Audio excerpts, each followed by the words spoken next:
From the Oregon State University's Extension Service, you are listening to In the Woods with the Forestry and Natural Resources Program. This podcast aims to share the voices of researchers, land managers, and members of the public interested in telling the story of how woodlands provide more than just trees. They provide interconnectedness that is essential to your daily life. Stick around to discover a new topic related to forests on each episode. Welcome to this segment of the In the Woods podcast. My name is Steve Fitzgerald. I'm the Extension Silviculture Specialist, and I'll be your host today. So in this segment, we're talking about reforestation, and I'm out in the forest today, and it's cloudy and misty in Western Oregon, and I'm here with Carli Morgan. Carli, why don't you tell me your title and where we are, and a little bit about what we're doing out here on this site. Yeah, great. Carli Morgan, and I manage the Reforestation, Forest Inventory, and GIS programs for the OSU Research Forests. Today we're out on the McDonald-Dunn Forest planting. It's the beginning of February here. We're actually on our last day. We've been planting all through January. This unit we call Bermuda Triangle. It's about 14 acres. We did plant it last year, but had some mortality, so we're doing interplanting with some trees that I had left over for the season. So that's interesting, Carli, that out here you're interplanting. So you had planted this the year before, but not all the planted seedlings make it. I often thought that if you planted a seedling, it was good to go. Not always. It depends on a lot of factors, vegetation management, the soil productivity, the weather that occurs that year. There's a lot of factors with quality from our nurseries as well. So you never quite know exactly the cause of mortality, and sometimes you end up with some unexpected events. So with the mortality, couldn't you just walk away and say good enough, or is there a particular reason why you're interplanting this? So we planted this the first time last year, and we saw much higher mortality than we're okay with, greater than 50%. Wow, that's a lot. It's a lot. If you'll remember, 2021, we experienced some record heat events in Oregon. I remember that. That was the heat dome event. Yes, and we think that contributed to some of the mortality, the higher than usual mortality that we're seeing in some of our young plantations. These trees were, fresh from the nursery, and from what I recall, February and March were also pretty dry months last year, so the drought really affected us. So Carli, you were out on this area, and this was a harvest unit. Why plant trees? Well, forests are a reusable, sustainable resource. So we see it as our responsibility to future generations and to the work that we do here on the research forests.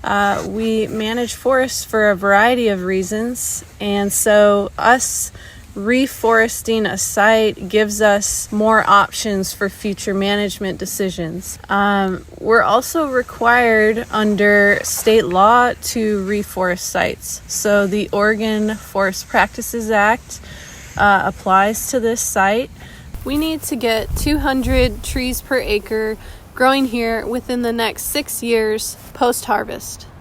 So we are expected to meet those legal requirements unless we apply for a waiver to do something else, and that is approved by the Oregon Department of Forestry. So when we talk about, a big deal these days is managing forests sustainably. So, here we harvested some trees, and it seems like replanting is really a basic tenet of forest sustainability. Yeah, definitely. We plant more than that 200 trees per acre because we expect some mortality.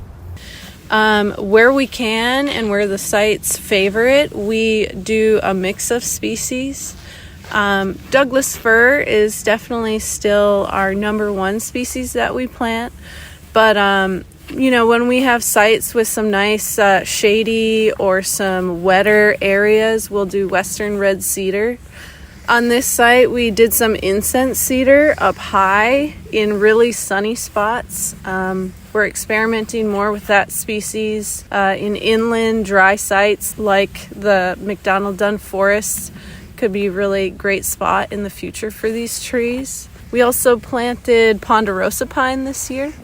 So every year it's a mix of species, and we're trying to integrate more diversity into the reforestation program. Well, Carli, last year's heat dome event got me thinking, and there, of course, is a lot of discussion about climate change and its impact on forest.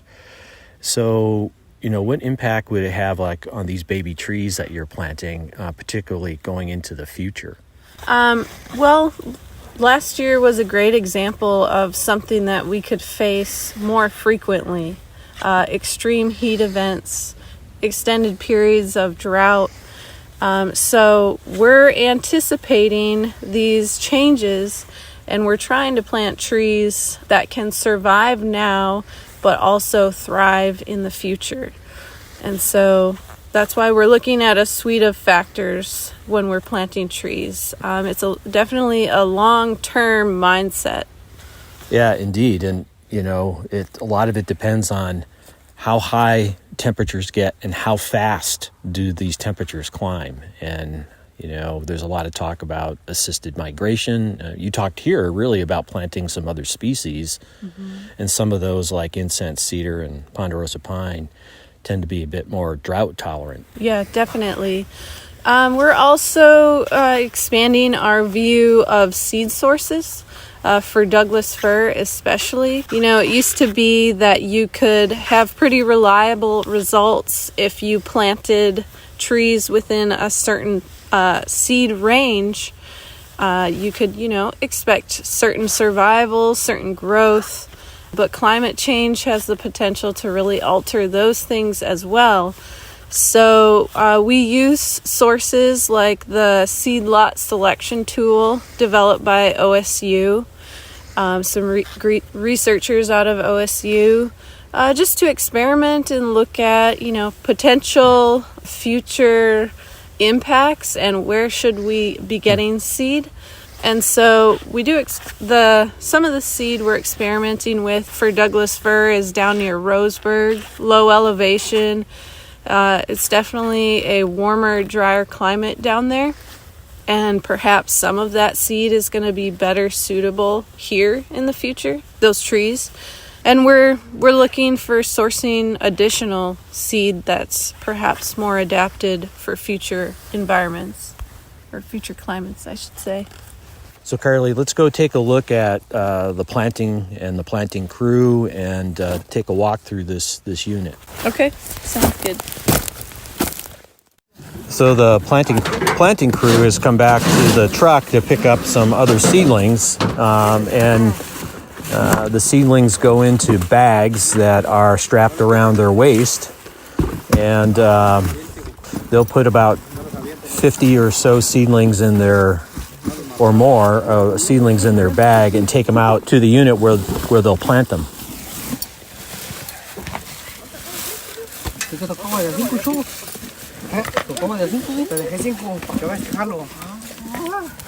And off to the races they go to continue planting. So the planting crew is scraping some of the vegetation and slash away so that they can create a plantable hole to put the seedling in. This is very hard, arduous work, and they do it with a smile on their face. And it's just amazing to watch them work and how fast they could plant all these seedlings. We're planting several thousand out here today, all by hand. In fact, they're planting so fast, I'm having a hard time keeping up with them. That's I know that I've planted trees, and I am way slower than what these professional tree planters can do. I'm also out here with Ruth. Ruth, can you tell me your full name, what you're doing out here? And I believe you are a student in the College of Forestry? Yeah, that's correct. So my name's Ruth McCullough. I'm out here taking plots after these guys are planting everything. And I'm a student of natural resources in the College of Forestry. Great. So you're taking plots, so you're following this planting crew. So tell me what you're looking at in the plots. So what I'm looking at is to make sure the trees are spaced out at about 10 to 11 feet apiece. And also if they're buried correctly, so making sure all the roots are below ground and they're not leaning to the side. So just making sure they're done correct. So how is this crew doing so far? So far, so good. Everything's looking good for the most part. No major problems. They're all spaced out pretty well. So you have a tape measure to measure your plot. How big is your plot?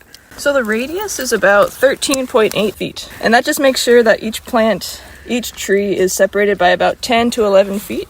So then how many seedlings do you need to have in your plot, roughly? We're looking for 6. 6. Mm-hmm. And that would more or less give you what you need for spacing. Correct, yeah. Okay. So I see we have a seedling down here. So is this one in or is it out? So this one looks like it's in. Okay. So we count that as 1, and we just walk in a circle, counting all the trees that are within this 13.8 foot radius, and looking for 6. Okay. So Ruth, you just completed going around with your plot. So how many seedlings did you get? So this plot actually ended up having 8 trees. 8 trees, so a little bit more than what you need. So a little bit more, but that's okay because we have extra trees, and we need to this is our last day of planting. We need to get them all planted, so it just happens. I noticed in this plot, there's a lot of slash, and so for those that don't know what slash is, it's the branches and tops of trees that remain after the trees have been harvested. Is this a problem for the trees or a problem for the tree planters? It does take away some plantable area, so we do have to keep that in mind, that sometimes we just can't plant as many because there is slash and we can't really plant in the slash. Okay. Well, thanks for that. That's great. So, Carli, we have a planted seedling here. Can you kind of describe what this seedling looks like and what you are looking for in a healthy seedling? Sure. So we're planting plugs today. Meaning what's a plug? So a plug is grown in a container cell, and they come in various sizes.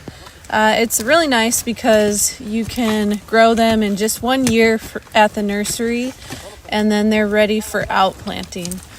So it's a nice seedling to add to your mix. So when you say cell, that's the cell that it's actually the medium that it's growing in? Yep, they're grown usually in styrofoam blocks, and then the cell is that space inside the block. The seedlings that we ordered are a 615, and the 6 refers to the diameter of that cell at the top, and 15 centimeters long. Okay.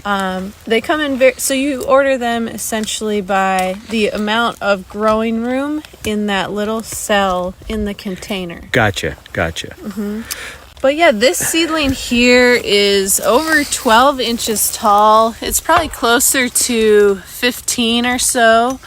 It has a really vivid, bright green color, which is an indicator of at least when it was pulled from the cell in still good growing conditions. We're not seeing off color like a lot of yellowing or a lot of red needles. We can see buds on this tree, a good number of buds. I can see the buds, yes. And that's a nice sign that this tree's going to put on some leaves this coming year in the right growing conditions. These buds will break in about May and start putting on new leaf growth.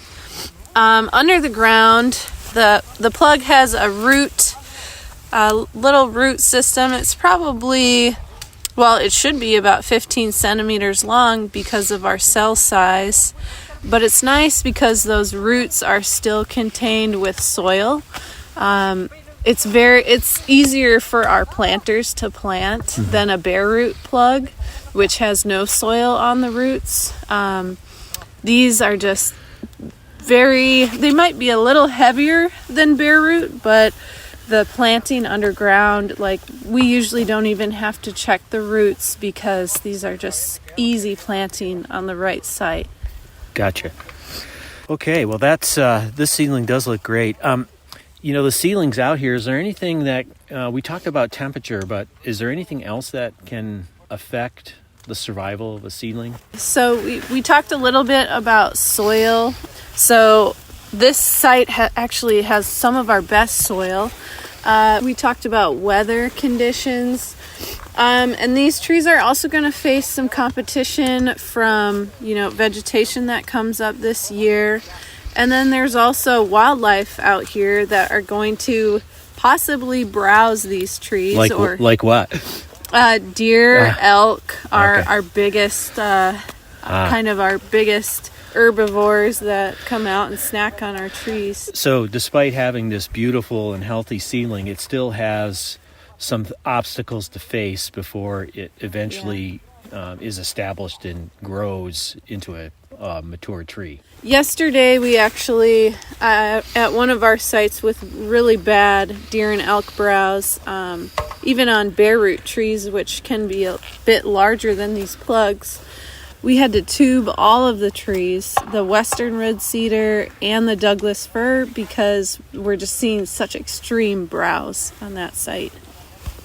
So you mentioned tubing trees to protect them from deer and elk. Can you describe what tubing is? Yeah, so tubes they're called Vexar Tubes. They're designed to slowly degrade over time, which is a nice feature of the tube. They look kind of plasticky. I don't know the exact material, but it does break down over time. So from the light, is that what breaks it down? Yeah, the light and the heat out here, which is nice. So we're not leaving a lot of, other man-made materials on site. And then we use bamboo stakes to weave inside that tube, and then we place it over the seedling. And that tube, it lets through lots of air, lots of sunlight, but it helps prevent those deer and elk from getting directly to the seedling, at least for a few years. So the tube is more of like a mesh tube rather than a solid tube? Yes, mesh. And how long does it take before you see the tube begin to break down from the heat and the light? I think it starts happening in the first 5 years. They start becoming brittle and breaking apart. So ideally that tree is able to grow up and start getting above browse height before, coming out of that tube. Yeah. How expensive is that to tube these trees? It's pretty expensive, because there's a materials cost for the bamboo and the tubes, and then we have to it takes a person to tube each tree individually, so that's another labor cost there. Yeah. In addition to the planting. So, Carli, there's a lot of pieces it seems like, to reforestation and getting trees in the ground and, getting them to grow. But I'm thinking back even before they're even planted in the ground, thinking about, you have to grow them. So what kind of planning does that take in getting these seedlings grown, you said, at a nursery? Yep. So that piece can be a little difficult because you're trying to predict which sites are going to be ready for planting. And you're placing orders for trees for plugs about 1.5 years before you're planting, and for bare root trees that can be 2.5 years ahead of planting the site. Wow. So a lot of harvesting schedules, whatnot, things can change. So I try to order a mix of things, a mix of trees to work with. We have a site up north, so I use a lot of coastal Douglas fir up there, or Douglas fir that's more adapted to wetter climates. Down here, we use a couple different types of Douglas fir, bare root and plug, and we use, of course, some of these other species. But yeah, so you need to place those orders with nurseries. They grow our seed, and again, we try to diversify there, because nurseries can have their own troubles too. Sometimes lifting the bare root trees out of the ground is difficult. So when you're working with multiple nurseries, you can kind of hedge your bets there too, that your trees will be available and they'll be successful and nice. And then for the seed, we're part of a cooperative at the J.E. Schroeder Nursery, which is operated by the Oregon Department of Forestry. And there's a group of landowners, because we can't afford to employ our own, geneticists and staff and run an orchard. We don't have the land base for that. So we work with other landowners to have seed sourced for us. And so this seed came from sites throughout Oregon, from trees that had desirable traits. It was collected out there from native trees, and then it was bred and grown out in an orchard. And then you can continue to select trees that have desirable traits, whatever that be: wood strength, maybe some insect or disease resistance. Maybe in the future it'll be more like resistance to extreme drought or something. So you can select desirable parent trees and breed them and grow them out for future planting seed. Wow, there's quite a bit to that part. Yeah, there's a lot of specialists involved in this whole reforestation chain. So, Carli, I want to kind of bring the podcast to an end, but you're planting the trees, but you just don't walk away from this. What else do you have to do following the planting? Yeah, that's a really, really good point. So we're planting here today. I like to monitor these new sites pretty heavily through that first year, especially when you're talking about extreme heat and drought. And probably deer and elk. And all these things. So we kind of do a walk-through informal visual survey that first year. The students and I will go out to the sites, we'll walk it. We're looking, are these trees turning red? Are they dying right away in that first year? They're really visible. And that can help us catch issues and correct them early on. But we continue monitoring these sites at year 3, at year 5. We do some official stocking surveys. We'll design an inventory and put plots out here. So kind of like what Ruth was doing earlier today? Yeah, but even more detailed. We'll measure trees. We'll look at the height growth. We'll look at some of the competition or browse factors. What's their vigor essentially? So we will at a point actually start taking data on these trees, and that helps me determine, are we meeting the number of trees we want for that site, and are they quality trees going forward? Okay, Carli, before we wrap this podcast up, let's get into the lightning round of questions.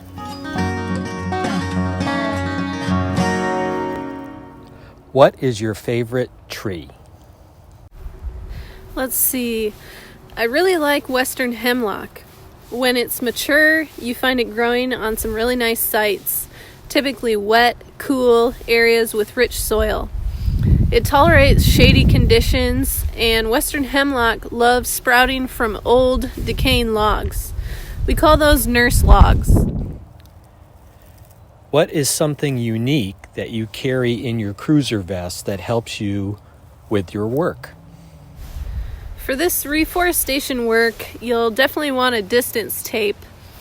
I carry a handy tape that has diameter on one side for measuring trees and distance on the other side, which helps with these fixed radius plots. The next most useful thing I carry is a chart for reading measurements on a reloscope, which is a pretty complex little tool, but very helpful and probably best explained on another podcast. What other resources can you share on reforestation for a listener that would like to dive deeper on the subject? Your local OSU Extension Office and forestry agents are great resources. They have a website with some further reading on reforestation and forestry topics. Also, there's a free guide to reforestation in Oregon document written by Robin Rose and Diane Hasse. And finally, there's some cutting-edge research coming out of the VMRC, or Vegetation Management Research Co-op. And that lab is led by Carlos Gonzalez-Benaqui and Max Whiteman. Well, Carli, thanks for all. This has been great. I see the planting crew is way out ahead of you, so I know you have to go catch up with them. So anyway, thank you so much for being on this podcast. Yeah, thanks, Steve. It was a great time having you out here. Okay, take care. Bye. Thank you so much for listening. Show notes with links mentioned on each episode are available on our website, inthewoodspodcast.com. We would love to hear from you. Visit the Tell Us What You Think tab on our website to leave us a comment, suggest a guest or topic, or ask a question that can be featured in a future episode. And also, give us your feedback by filling out our survey. In the Woods was created by Lauren Grand, Jacob Putney, Carrie Berger, Jason O'Brien, and Stephen Fitzgerald, who are all members of the Oregon State University Forestry and Natural Resources Extension Team. Episodes are edited and produced by Kellen Soriano. Music for In the Woods was composed by Jeffrey Hino, and graphic design was created by Christina Freehoff. We hope you enjoyed the episode, and we can't wait to talk to you again next month. Until then, what's in your woods?